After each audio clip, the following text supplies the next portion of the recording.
2010, when the new constitution was promulgated, one of the most exciting provisions in the constitution, Mr. Speaker, was Article number 10 that provided for national values. And in Article number 10, Mr. Speaker, is specifically 10(2)(b) that speaks to the values of human dignity, Mr. Speaker, equity, social justice, Mr. Speaker, inclusivity, equality, non-discrimination, and protection of the marginalized. That is the Constitution of Kenya.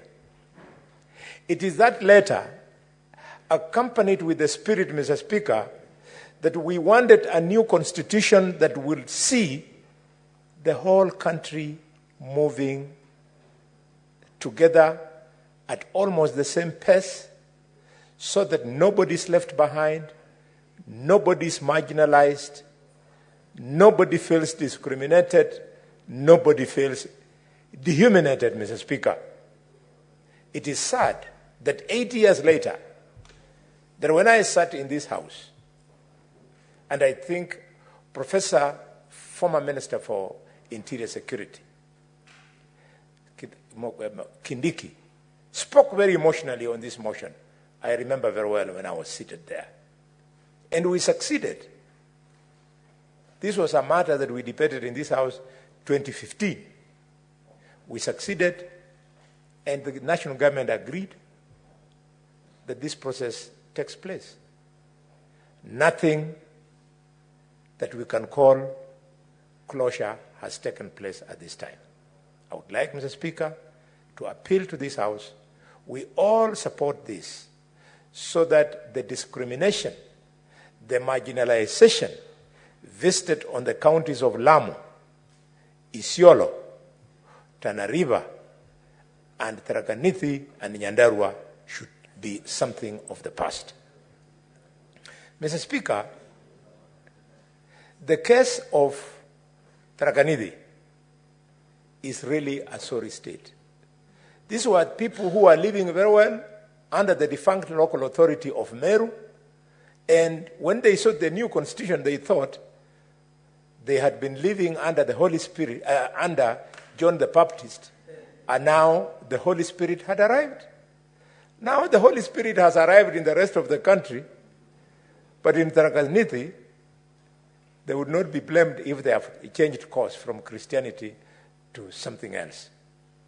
Mr. Speaker, it's a pity that if you go to a place like Tana River, I think the governor operates from some house. I don't know whether it is Mungat. I don't know whether it's Senator Mungatana's house or whose house it is. It cannot be right. Mr. Speaker, my third contribution to this is, what was the vision? The vision is not what is going on now. If you go to a place like Mandera, where the chairman of this committee was governor for 10 years, because he was proactive and visionary, he's built a very good county headquarters. Mr. Speaker, if you go to other counties, like Kakamega, they have built something that looks like a county headquarters, not a county headquarters. The original spirit was, Mr. Speaker, that we standardize what a model county headquarters would be, a model county assembly would be, a model of governor's residence would be, and so on and so forth. But now, because we didn't do that, we've opened the floodgates for some unscrupulous governors to sink millions of shillings, in fact hundreds of millions of shillings, into structures that were not too clear whether they would have met the original specification of what we wanted for county headquarters. I remember, Mr. Speaker, at the time we were in this house, after we promulgated the new constitution, architectural designs of the county headquarters for the executive were tabled on this floor, for the speakers of county assembly, and so on. We've lost it there, and because we can't keep on bemoaning, let's go ahead and allow these counties to conclude their projects. Mr. Speaker, if we have failed on this intergovernmental initiative, the first big one was this one, that has taken a whooping 8 to 9 years, then I am very worried about the 500 million that we have committed for the county aggregation industrial parks. If we are not too careful, again, 10 years from now, we will be bemoaning in this house that we started a project which has become a white elephant. Mr. Speaker, I want to conclude by speaking to the case of Kakamega County. Kakamega County is not only the third most populous county in Kenya, but it is also, Mr. Speaker, the second largest county in Kenya. Mr. Speaker, it's a pity that 12 years after devolution, there is no county assembly in Kakamega. I had an opportunity of taking my colleagues to Kakamega, led by Chairman Ali Roba. And Ali Roba, knowing the good work he did in Mandera, he was ashamed to walk in the county headquarters of Kakamega.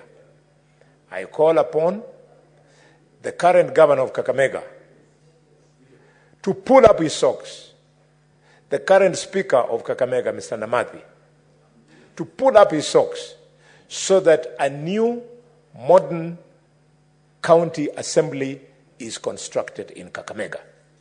And what is more, I want to urge the governor of Kakamega to desist from the temptation of the corruption that goes around renting county offices. Mr. Speaker, the county government of Kakamega pays rent in excess of 71 million shillings just for renting offices.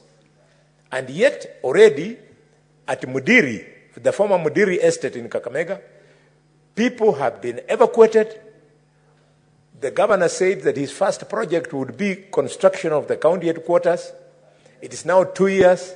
We're starting to wonder whether the governor will actually exit in 2027 when he has constructed or not.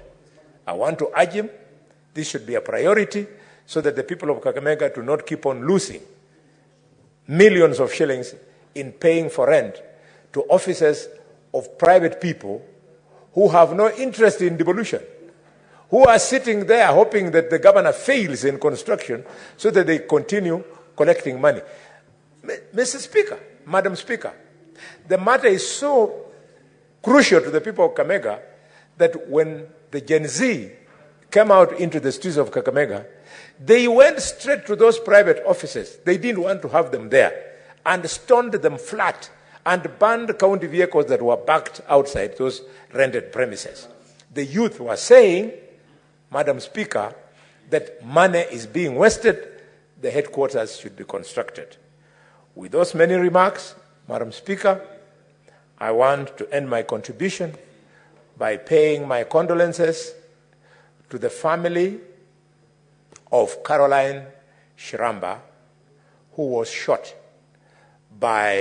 during the Gen Z demonstrations in Kakamega. And Madam Speaker, it is pathetic that the officer who shot Shiramba in broad daylight was an officer attached to the governor of Kakamega.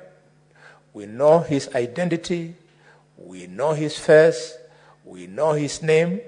We want to urge the governor to surrender this security officer to the nearest police station so that the people of Ekolomani who buried Shiramba over the weekend can see an element